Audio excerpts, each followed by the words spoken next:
ஒரு நரி ஒரு கழுதைகிட்ட வந்து சொன்னுச்சாம், "நீ ரொம்ப அழகா இருக்கவ.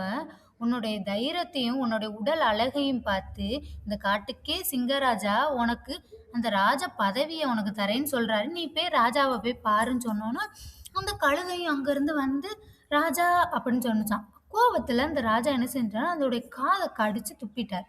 வேகமா போயி, அந்த நரிக்கிட்ட போயி அந்த கழுதை கேட்குது, "நீ என்ன சொன்ன? என்னைய காட்டுக்கு ராஜாவாக்குறேன்னு சொன்ன. ஆனா, சிங்கம் வந்து என்னைய கடிச்சிருச்சு" அப்படின்னு சொன்னோனே, அந்த நரி சொல்லுது, "அவருடைய கிரீடம் உன் தலையில வைக்கிறதுக்கு இந்த காது ஒரு தடையா இருக்கும்ல, அதனால சிங்கராஜா காத கடிச்சிருப்பாருன்னு" சொன்னோனே, அந்த கழுதைக்கு சந்தோஷம் தாங்க முடியாம மறுபடியும் துள்ளி குதிச்சு, அந்த சிங்கராஜா கிட்டயே போகுது. "இந்த காட்டுக்கு நான் தானே ராஜா" அப்படின்னு கேட்கவும், அவருக்கு மேற்கொண்டு கோவம் வந்து என்ன செய்யுதுன்னா, அதோட வால கடிச்சிருது. வால கடிச்ச உடனே அந்த கழுதை அங்கருந்து வந்து இந்த நரிக்கிட்ட போய் சொல்லுது, "நீ என்ன சொன்ன? அங்க என்ன நடக்குது? என்னுடைய வால அந்த சிங்கம் கடிச்சிருச்சு" அப்படின்னு சொன்னோனே, அந்த நரி சொல்லுது, "அதுவா? அவர பெரிய சிம்மாசனத்துல உட்கார்றதுக்கு உன்னுடைய வால் கொஞ்சம் இடிக்கும்ல, அதனால சிங்கராஜா அப்படி பண்ணியிருப்பாரு. நீ மறுபடியும் போ" அப்படின்னு சொன்னோனே, அவ சந்தோஷத்துல மறுபடியும் சிங்கராஜாவ பார்க்க போகுது.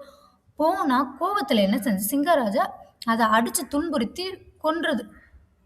இந்த கதை எத விளக்குது அப்டின்னா, நம்ம கூடயே ஒருத்தவங்க இருப்பாங்க. நமக்கு நல்லது செய்ற மாரியே இருக்கும். ஆனா, அவங்க நமக்கு கெடுதல் தான் செய்வாங்க. அத வந்து நம்ம யாரு எப்டின்னு அவங்களோட நிலை தெரிஞ்சு நம்ம நடந்துக்கிறது நல்ல முறை. அந்த கழுதைக்காவாச்சு 2 வாய்ப்புகள் சிங்கம் குடுத்துச்சு. ஆனா, மனிதர்களாகிய நம்ம, நமக்கு ஒரு வாய்ப்பிலே நம்ம திருந்தணும்னு பார்க்கணும். ஏன்னா, அதுக்கு 2 வாய்ப்பு குடுத்தும், நம்ம எப்படி காட்டுக்கு ராஜாவாக முடியுமா? அந்த கோவத்துல தான் சிங்கம் நம்மள கடிச்சுச்சு, நம்மள வார்ன் பண்ணி விடுதுன்னு அந்த கழுதை உணர்ந்துருச்சுன்னா, இன்னும் மட்டும் அதோடைய உயிர் பிரிய காரணமா இருந்திருக்காது. அதனால நம்மளும் நம்ம கூட இருக்கிறவங்க, நம்மள ரொம்ப புகழ்ந்து பேசுறாக, பெருமை பேசுறாக அப்படின்னு நம்ம நினைக்கக்கூடாது. நம்ம நிலை தளராம என்னைக்கும் இருக்கணும்.